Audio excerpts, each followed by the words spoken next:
Saya Ica, peserta Latsar CPNS PPSDM Regional Bandung. Kali ini saya sedikit akan memberikan penjelasan tentang isu ataupun masalah sesuai dengan tupoksi saya. Selamat mendengarkan. Sebelum memasuki isu kontemporer yang saya buat, sebaiknya kita mengenal apa sih itu isu kontemporer. Tentunya pasti sudah tahu dong ya, apa itu isu? Yaps, isu adalah masalah. Kalau kontemporer apa dong? Kontemporer adalah booming atau yang lagi ramai atau yang sering kita kenal dengan trending. Isu kontemporer adalah suatu pokok persoalan yang terjadi pada masa sekarang atau yang menjadi trending topik pada saat ini, dan solusi penyelesaiannya harus sesuai dengan masa saat ini. Saya sedang bekerja di rumah sakit. Saya sebagai bidan. Saya ditempatkan di ruang anak, di mana isu yang terjadi atau masalah yang terjadi dan lagi hangat-hangatnya sekarang ada 3. Yang pertama yaitu kurangnya kesadaran penunggu pasien untuk mematuhi prokes memakai masker di era pandemi. Yang kedua, belum optimalnya pelaksanaan pembatasan pengunjung di rumah sakit. Dan yang ketiga, banyaknya pasien anak demam tentu menjadi isu juga dong di ruang anak kami, yaitu kurangnya pengetahuan ibu terhadap penanganan awal demam pada anak. Untuk mengukur isu kontemporer, ada 2 cara yang bisa kita gunakan. Yang pertama yaitu dengan analisis APKL, dan yang kedua yaitu dengan USG. Di sini saya menggunakan analisis USG. Di sini saya menggunakan skala ukur USG. Apa sih itu USG?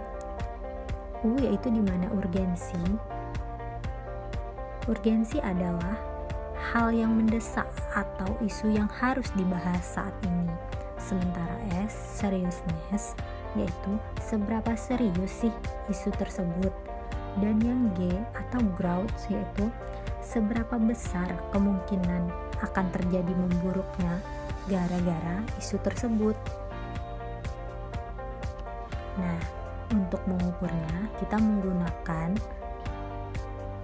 poin 1, 2, 3, 4, 5, di mana angka 1 tidak penting, yang kedua kurang penting, yang ketiga cukup penting, yang keempat penting, dan yang kelima sangat penting.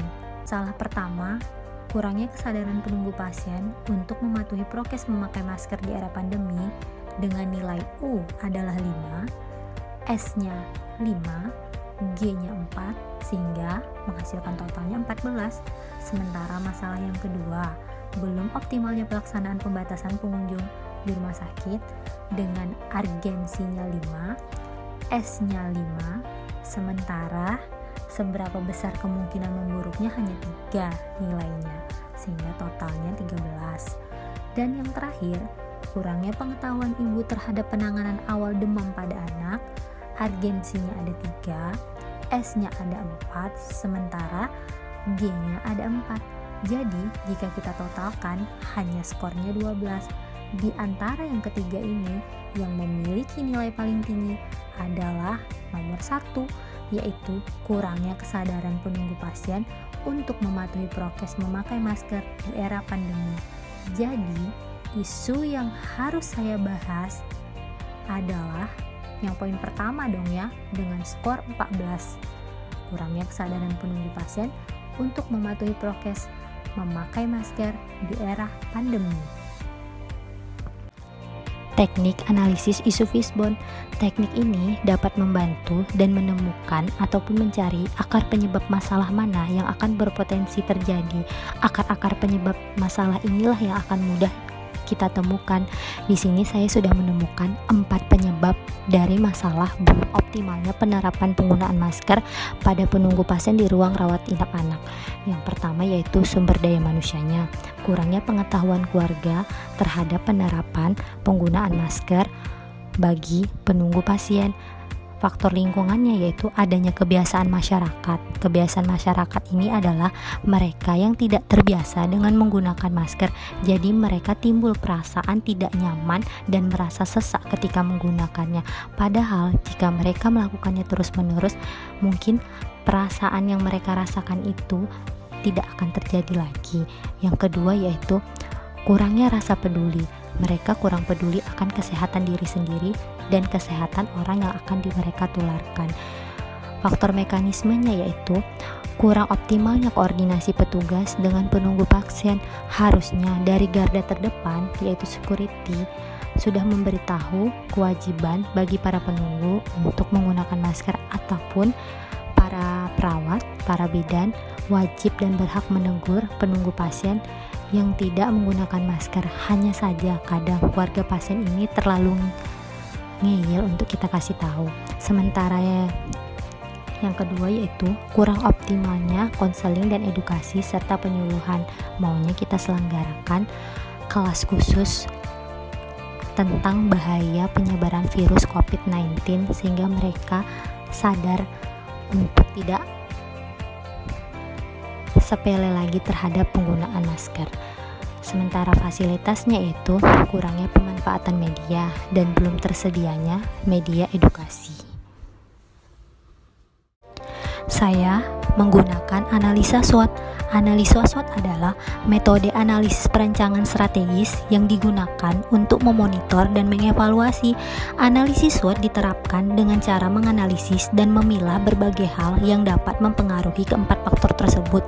Yang pertama, kekuatan yang mampu mengambil keuntungan dari peluang yang ada. Yang kedua, kelemahan mencegah keuntungan dari peluang. Yang ketiga, kekuatan yang mampu menghadapi ancaman yang ada.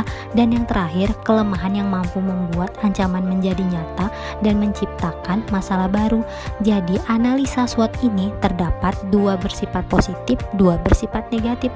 Yang bersifat positif yaitu berupa kekuatan, kemauan keluarga untuk lebih peduli tentang pencegahan infeksi. Kedua, terciptanya kolaborasi yang baik antara penunggu pasien dan petugas. Yang kedua yaitu peluang, meningkatnya pengetahuan rasa peduli penunggu pasien akan bahaya penyebaran virus COVID-19. Dan yang bersifat negatif yaitu berupa kelemahan, kurangnya kesadaran atau rasa peduli terhadap upaya pencegahan penyebaran virus COVID-19. Adanya kebiasaan masyarakat yang merasa sesak jika memakai masker, dan adanya ancaman yang terakhir menyebabkan terjadinya lonjakan kasus virus COVID-19 dan menyebabkan terjadinya infeksi nosokomial yang ada di rumah sakit. Adapun solusi mengatasi isu ataupun masalah tersebut adalah alternatif penyelesaian, tahapan alternatif, hasil yang diharapkan, dan para pihak yang ikut terlibat untuk mengatasi solusi tersebut. Alternatif penyelesaiannya memberikan konseling dan edukasi atau penyuluhan kepada penunggu pasien tentang pentingnya menggunakan masker di era pandemi ini. Yang kedua, berpartisipasi dalam menegur penunggu pasien jika lalai memakai masker.